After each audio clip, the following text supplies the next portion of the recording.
Hey, that was so funny.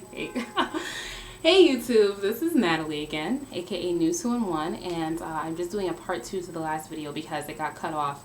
I'm still figuring out this whole photo booth, iPhoto, video situation, and I'm not really sure how it works. So I'm usually pretty tech savvy, so I'll figure it out later. But anyway, to continue, this is the lock that I just interlocked. See it there? And as you can tell, or is this it? Because, I've done a couple since then because I've had to redo it.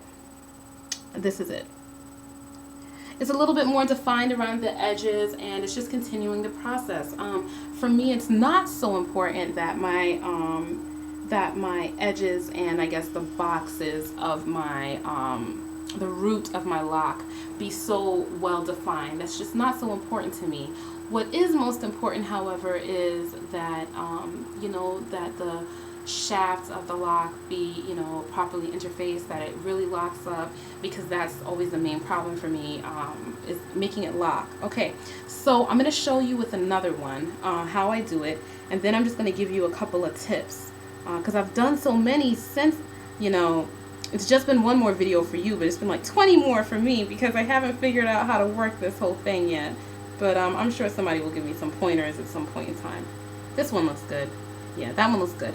Okay, so look, we have like one more inch of new growth on this one. We wouldn't even call that an inch. So this is only going to get one pass through. Now, something you should notice with locks that are interlocked.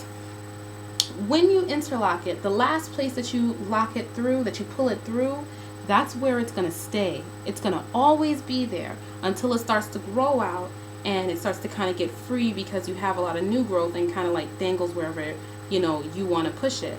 I like to have mine to the side like this, and a little bit of bang in the front. I remember her name is Francesca, so I think it's Chescale, and I hope it is, and I really will get it better, I promise.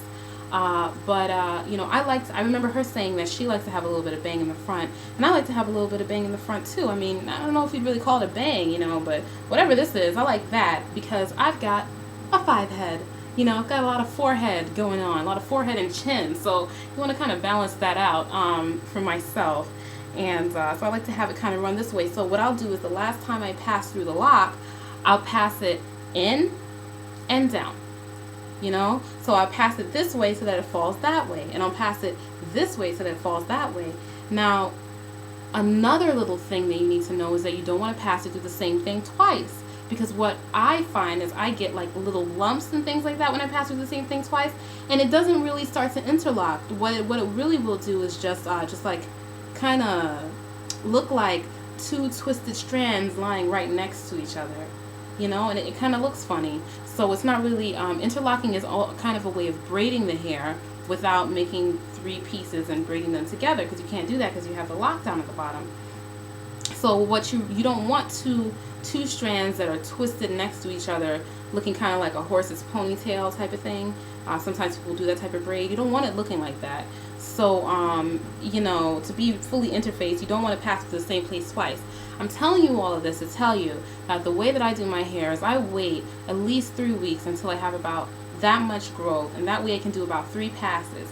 And what I'll do is I'll stick it through on this angle, right?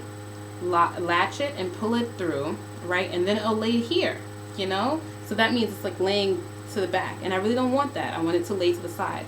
So then I'll stick it through again and pull it, then it'll lay here, and that'll kind of like lay to the front.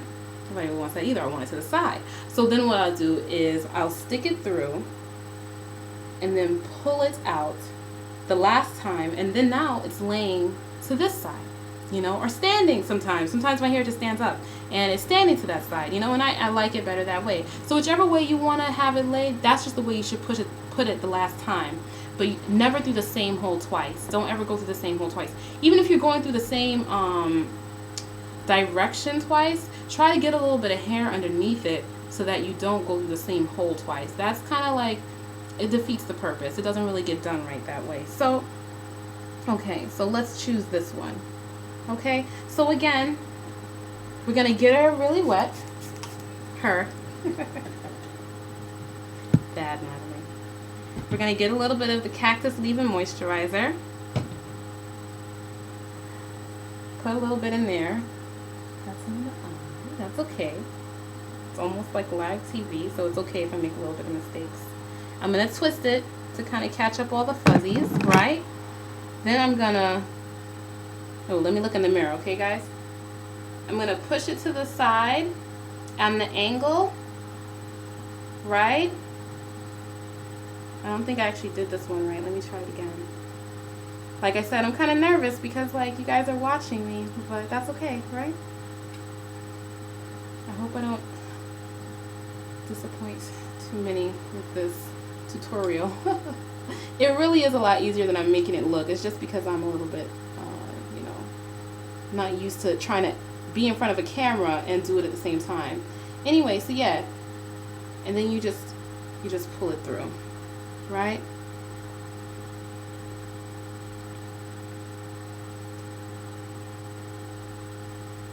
Right, so you just pull it through, you know, and there you go. I'm going to pass it through one more time to get it a little bit closer now, but I'm not going to go in the same direction as I went before, you know. So this time again, I'm just going to twist it up a little, right? And now I'm going to go in this direction, like facing towards myself, right? I'm going to grab it into the thing and then pull it, through. Sometimes if my locks are a little bit thinner, the interlocking tool won't bring the whole lock all the way through, but at least the end will come through and then I can just pull it through. And see, look here. Now if you see, it's kind of more laying back here, which is totally not, you know, it's not a big deal, you know? But usually I would just push it, and I'll just show you now. In the middle, right? Grab onto it. I'm really sorry for the glare, you know? And then pull it through, right? There it is, okay? And it's not all the way down to the base, because like I said, I don't think that's totally necessary for it to be all the way down to the base. So that's kind of my tutorial.